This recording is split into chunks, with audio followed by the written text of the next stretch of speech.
Welcome back and thank you for staying with us. We'll be diving right into our newspaper review, and this morning we'll start with Daily Trust. Right in front, a PDP convention. Delegates arrive in Ibadan amid calls for caretaker committee. There's a continuation on pages 3 and 4. At the bottom, we have how I've managed diabetes for 20 years, says 75-year-old man. That's on pages 6, 7 and 9. We have reps ask WAEC to suspend CBT for 2026 exams. That is on page 38. Nigeria inch closer to 2026 World Cup ticket. That's on page 47 of the Daily Trust. Marketers welcome suspension of 15% fuel import levy. That is on page 27 of the Daily Trust newspaper. Make sure you grab yourself a copy and stay informed. And to the Punch this morning is boldly written is PDP delegates arrive amid Saraki's cancellation move. The story is right on page 2 of the Punch. National Assembly shifts WAEC CBT adoption to 2030. This is right in page 3. Genocide interview. Don't panic, Piers Morgan tells Tugar. This is right in page 14. Airline reject fresh $11.50 NIS fee. This is right in page 19 of the Punch. And right at the top is Tinubu shifts 15% for import duty to Q1 2026. This is right in page 18 to 19 of the Punch. And this is the much that there is in the Punch newspaper today. Right, next up we have the Guardian newspaper. Right in front, Anti-Torture Act at 8. Victims bear scars, endure trauma as law remains on paper. That's on pages 4 and 5 of the Guardian newspaper. At the top left, we have Senate considers bill subjecting military convictions to court review. That's on page 3 of the Guardian newspaper.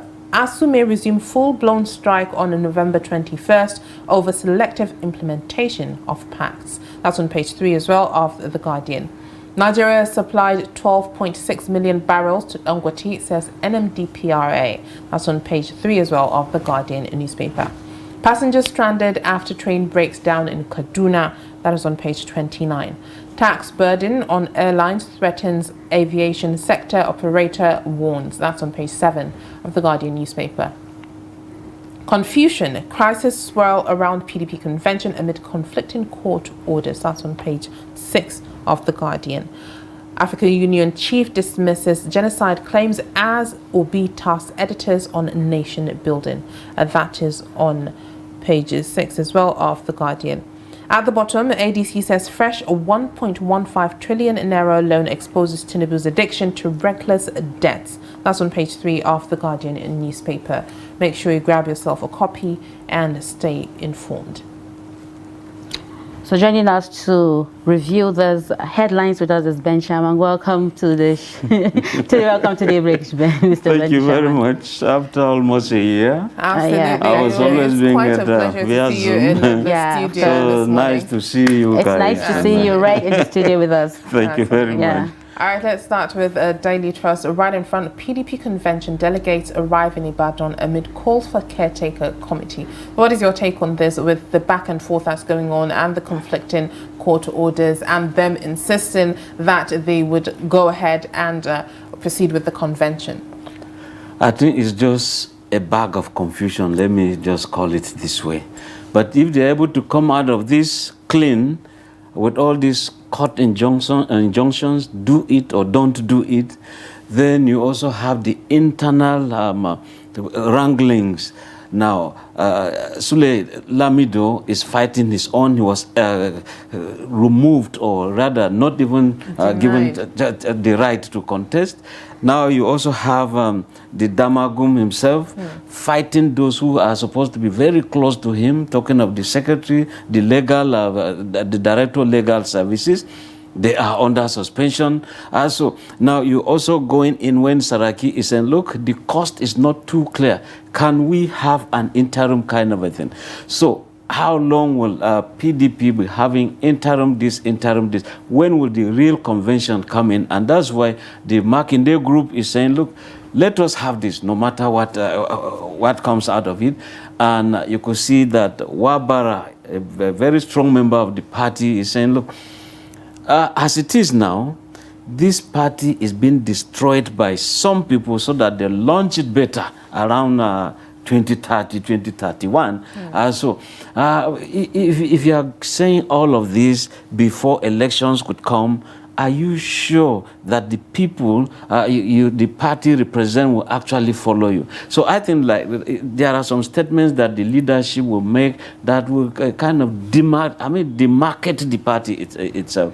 So if they come out of this with all these court injunctions here and there, I think they will be good crisis managers, so to speak. So to Ibadan, we wish them luck.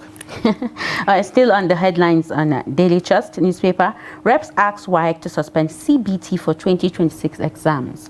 What do you have to say about this headline? Why wouldn't they ask for it? Even though I also see some faults in this. I'm from a village, Bondon, for example. When you have the secondary school there, you don't have computers there, you don't have teachers there, you don't have ICT people there. Now you want examinations to be done using the computers, no light, nothing. So when the reps will say suspend this for the time being, of course, it's obvious. It has to be because where are the teachers? They also failed in what they call the oversight function. What were the money or allocations given to Ministry of Education to buy all these computers, stockpile them in schools?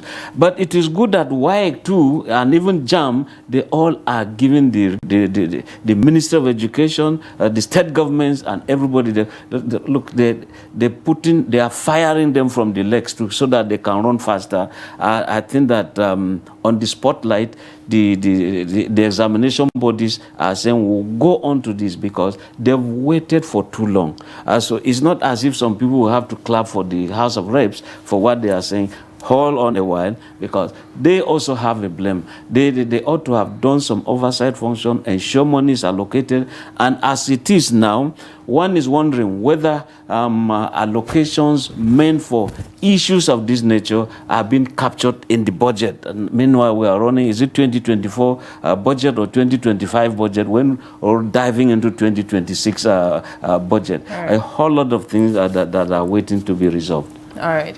Let us look at this. Marketers welcome suspension of 15% fuel import levy. Marketers are now jumping for joy because it has been suspended, calling that the import levy is not feasible until Nigeria attains local sufficiency in refining. What is your take on that? Yeah, you see, when they said suspended till first quarter of next year, first quarter of next year starts January 1. So we still have just, although we end in March, that's still first quarter. But if along the line it's going to make them go to the drawing boards, fine. Because what would have happened is anybody importing fuel will have to pay that 13% tax, and 15%. If you do that, 15%. Sorry, 15%. Yeah. That also tells you that the cost of fuel in Nigeria will go up. These guys are into business. You cannot import that amount. You now come in here. The Nigerian government is also taxing you. Pays also amount. So at the point, some people say, oh, it's an attempt to tell these people, don't even import. We can depend on Dangote. And that's where some people now say, oh, this is where we're going to have monopoly. Some will say it's Dangote who is scoring behind the scene, but all the same.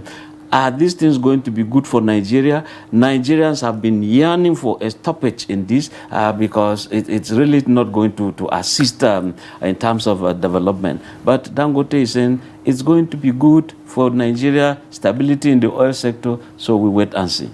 So, and let's move to the Guardian newspaper. Anti-Torture Act at 8. Victims bear scars, endure trauma as law remains on paper. You can see the breakdown, you know, the cartoon that they said Anti-Torture Act, 10 years, no to custodial torture. What do you have to say about this? Yeah, you see, custodial torture, sometimes some people surrender their children to some other people, some wards to some guardian, and sometimes you see domestic violence there. And some get flogged, beaten, some are denied food. And when you say victims bear the scars are two here. There is the physical one on the body, and of course the psychological one. It will now take the lawyers, the human rights activists, civil society-based organizations to go into some of these cases, take them pro bono, because most of these victims do not have the financial muscle to prosecute or to lay their case or their case being heard. So some lawyers just wake up and say they have to take this case or cases. Maybe if Nigerian Bar Association could have a department that will be looking at some of these things, even though there's this other government agency, what is it called now? If a victim is low that cannot, Legal Aid Council, if someone is poor and cannot afford a lawyer, it's the job of Legal Aid Council to provide a lawyer. And these are also things that the Legal Aid Council should look at and say, okay, we can provide services so that justice is served to perpetrators, justice is given to the victim, and society becomes better for it. There's always what is called victimology. People are forgetting to study how victims actually survive under situations that they never called for. They didn't cause it, and even if they cause it, there has to be justice.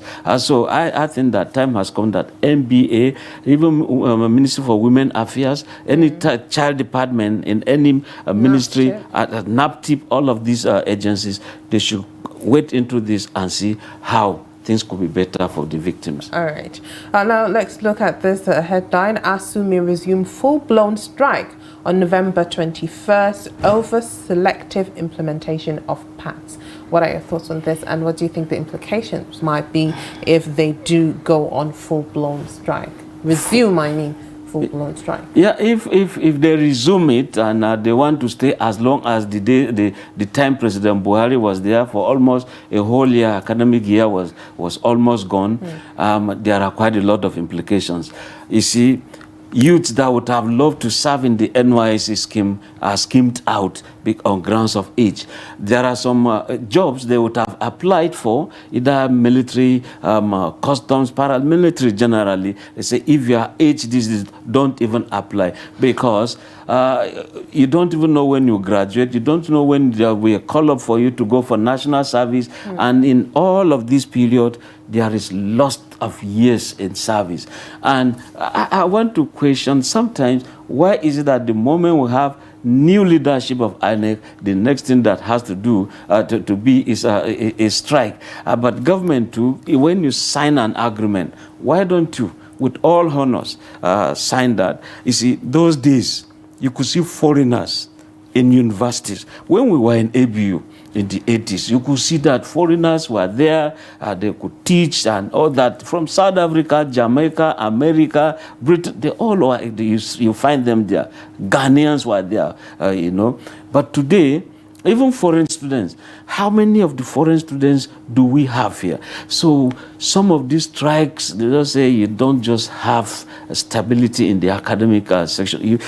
You know when you enter, but you don't know when you exit, so to speak, graduate.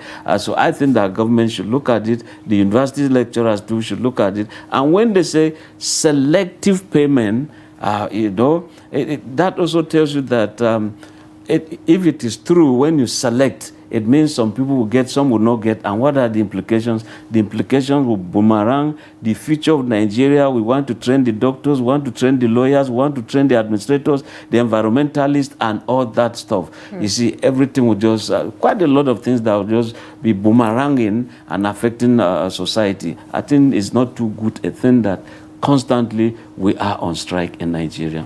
All right, thank you very much, Mr. Ben Shamang, for being here live in the studio this morning on Daybreak. It's an absolute pleasure to have you. Thank you very much. Thank you very much. A very nice weekend ahead for everyone. Absolutely.